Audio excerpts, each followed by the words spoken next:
As the King starts a royal trip to Kenya, to the first Commonwealth country that he is involved with, there is a call from the Kenyan Human Rights Commission, the KHRC, for him to apologise for the mass injustices during the period of emergency in 1952. This is during the suppression of the Mau Mau uprising and the response to this murderous terrorist campaign, but the response was harsh and oppressive.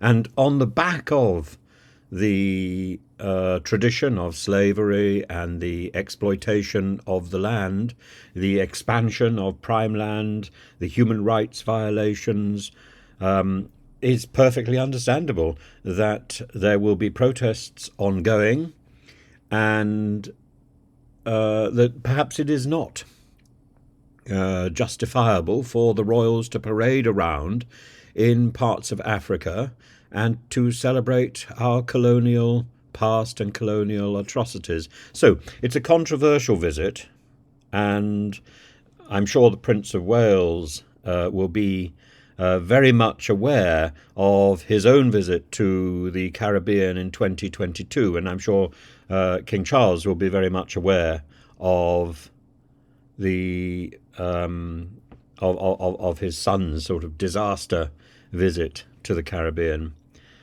But will he take the time to apologise? We're told that he will listen to the subject. He will take time to be educated about the subject, but he will not apologise. He will discuss. He will not apologise. He may express remorse, but he will not apologise. And the argument is that if the king has inherited the crown from his ancestors, as he has, then he has inherited the good with the bad. And the bad is about the history of the oppression in Africa.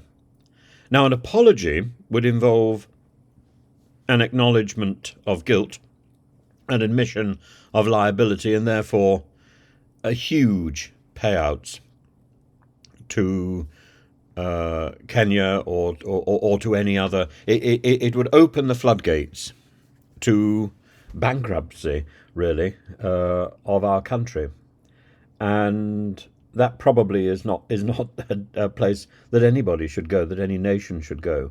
Are we that responsible for our past? Should France, should Normandy be apologising to Britain for the conquest in 1066? Should America be apologising to the indigenous peoples for the colonization of America by Columbus and then by the British and by the Germans and so on? It starts to... Well, it leads to an inevitable chaos in responsibility. Should Australia be apologising to the indigenous peoples of Australia? Well, there was a referendum very recently, and the Australians decided they shouldn't. They should not be granting further rights. And, that sounds very harsh.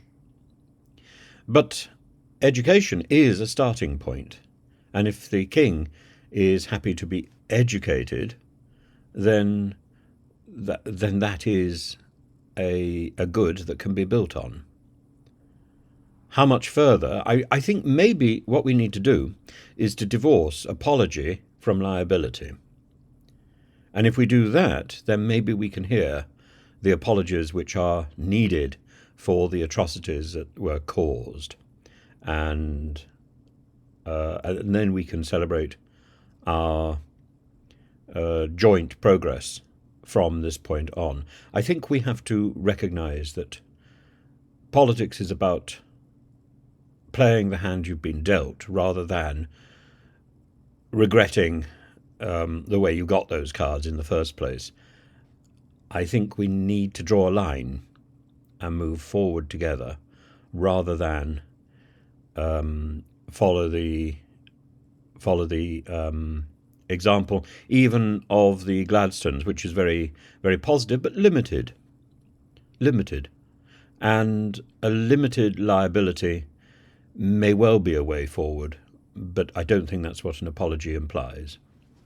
So we have to be very careful.